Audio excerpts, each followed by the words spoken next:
It begins with a message that feels different, a personal, engaging note that cuts through the noise of digital dating, offering a glimmer of hope and connection to someone like Sarah, who has been feeling alone. But this is the carefully crafted illusion we will expose. On the other end of that screen is not a potential partner, but a calculated predator following a psychological playbook designed to weaponize your desire for love. This video delves inside the mind of a romance scammer to reveal the systematic tactics of emotional manipulation, blending the heartfelt story of a victim with a chilling investigation into the mechanics of the scam, all to foster awareness and build a community of support. Part 1. The Blueprint: Love Bombing. David, a successful engineer working overseas, is not a real person, but a carefully crafted persona. He is the initial, perfect weapon in a psychological operation. His opening move is love bombing, a calculated onslaught of attention designed to overwhelm Sarah's natural defenses. For David, this isn't affection, it's a strategy. His messages are not genuine compliments, but targeted strikes against loneliness, pulled from a library of scripts. The initial contact is always personalized, using her profile as a source. The compliments are not just about appearance, but about perceived character, making them feel more profound. David, I was just looking at your profile again. You have that sparkle in your eyes that speaks of deep intelligence and a warm heart. It's rare. Sarah, you're making me blush. We haven't even met. David, some connections transcend physical space. I feel like I've known you for years already. The communication is constant and unpredictable, creating a dopamine-driven feedback loop. David, I can't stop smiling thinking about the life we could build. I know it sounds crazy, but I feel like I've found my missing piece. His goal isn't to build a relationship, but to trigger a specific biochemical reaction in Sarah's brain. The constant, unpredictable notifications are deliberately timed to flood her system with dopamine, the brain's pleasure chemical. In this dynamic, David isn't a charming suitor. He's a dealer, and he's administering the first potent hits of a powerful drug, the feeling of being uniquely chosen. His entire objective is to create an addiction to his digital presence, making his attention the most sought-after and valuable currency in her world. Part 2. The Foundation. The Sunk Cost. Trappers' weeks melt into months. The conversations shift. The flattery becomes a gateway to something far more intimate. David strategically guides their connection into deeper, more vulnerable territory. He begins to share a fabricated, tragic past, a story of a wife lost to illness or a family that disowned him, crafted to elicit empathy and build unshakable trust. This calculated vulnerability invites her to reciprocate, creating a false sense of a shared, private world. David, it's hard for me to talk about, but my late wife, Clara, she had a laugh that could light up a room. I haven't felt that kind of light since she passed, until I started talking to you. Sarah, I'm so sorry. David, I can't even imagine that pain. Thank you for trusting me with that. David, with you, it feels safe. You're easy to talk to. What's one of your heartaches? I want to know all of you, not just the happy parts. Encouraged by his openness, Sarah begins to dismantle her own walls, sharing her deepest insecurities and dreams. Sarah, sometimes I worry I'll always be alone, that I'm not enough. My last relationship really shattered my confidence. David, he was a fool. You are more than enough. You're everything. I dream about showing you how you should be loved, completely and without reservation. For Sarah, this feels like the most profound intimacy she has ever known. It's a meeting of souls. But for David, this is the deliberate construction of the trap, the sunk cost fallacy. Every secret she tells him is another brick laid in the foundation. Every 2 a.m. conversation where she cries about her fears is another layer of mortar. Have you or someone you know ever experienced an online dating scam or suspicious profile? Your story might help others stay safe. Share it below in comments section. Every hope for their future that she confesses, I can't wait to decorate a Christmas tree with you, is a piece of her soul invested in the fantasy. He knows that the more of her authentic self she gives him, the more impossible it becomes for her to walk away, To admit it was a scam would be to admit that her most sacred vulnerabilities, the memory of her father's abandonment, her fear of never being a mother, her quiet shame about her career, were all handed over to a ghost. It would mean the most real connection she's felt in years was a lie. So, her own mind becomes his unwitting ally. When he postpones a video call for the third time, she rationalizes, he's just busy, and he's been through so much. When a detail of his story doesn't quite add up, she dismisses it. I must have misremembered. He's under so much stress. The alternative, that she poured her authentic, bleeding heart into a void, is a psychological abyss too terrifying to face.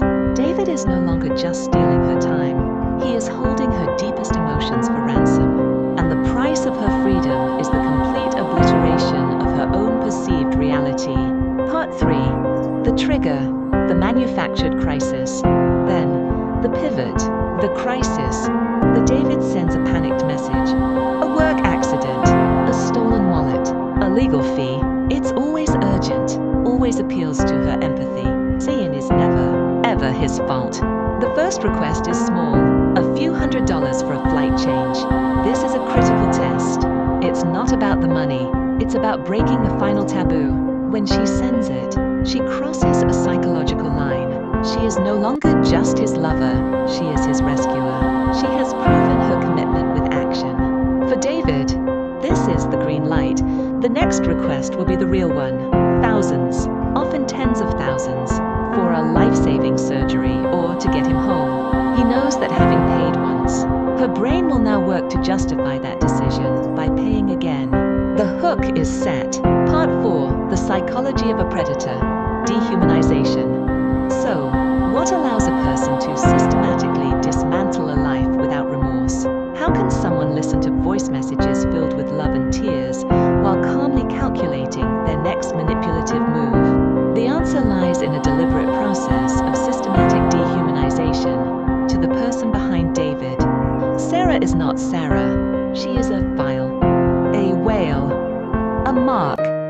In the sprawling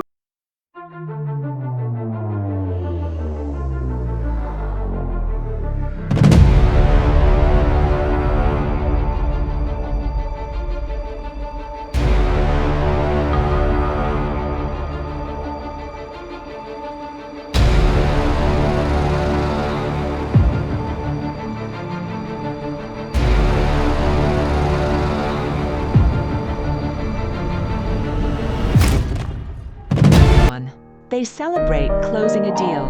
Team leaders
through the digital ether. David vanishes into it. The constant stream of messages that had become the rhythm of Sarah's life cuts off with a silence that is both absolute and deafening. The good morning, my love text never arrives. Her frantic, are you okay? Messages sit with blue double check marks, screaming their unanswered status. A day passes. Then another. She calls. The number is disconnected.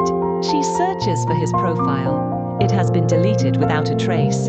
The digital ghost has completed his haunting and moved on. For David, the man behind the mask, it is a simple transaction concluded. He logs out of the David account, opens a new file, and begins the cycle again with a new name, a new face, and a new victim craving connection. It is just another day at the office. But for Sarah, the aftermath is a profound devastation. The financial loss is staggering, a concrete number that mocks her from a bank statement. Yet, it pales in comparison to the emotional cataclysm. The true trauma is the brutal annihilation of her reality. The man she loved, the future they planned, the secret she shared, all of it was a meticulously crafted fiction. The love was not just gone, it had never existed. She is left not with a broken heart, but with a stolen one, grappling with a betrayal so deep it feels like a personal failure. The shame is a heavy cloak, and the trust she placed in another person, and in her own judgment, lies in ruins. The phantom relationship is gone, but the very real pain it leaves behind will echo for years, a chilling reminder of the day her search for love made her the perfect target. Conclusion: your voice matters.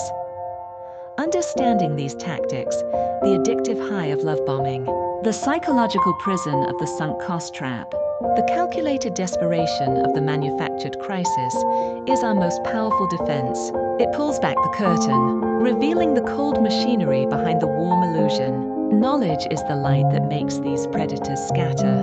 If Sarah's story resonated with you, if you felt a painful twist of recognition in your own heart, please know this: you are not alone. This is not a solitary failure of judgment. It is a widespread, silent epidemic that thrives in the shadows of shame and isolation. But together, we can bring it into the light. Your story has power. By sharing your experience in the comments below, even just a few words, you accomplish 3 profound things. You break the scammer's spell. You shatter the silence and stigma they rely on, transforming your shame into strength. You build a fortress of support. You send a lifeline to someone else feeling utterly alone, showing them that survival is possible and that they are not to blame. You become a shield, your voice and your warning arm. Others with the awareness to recognize the red flags you now see so clearly.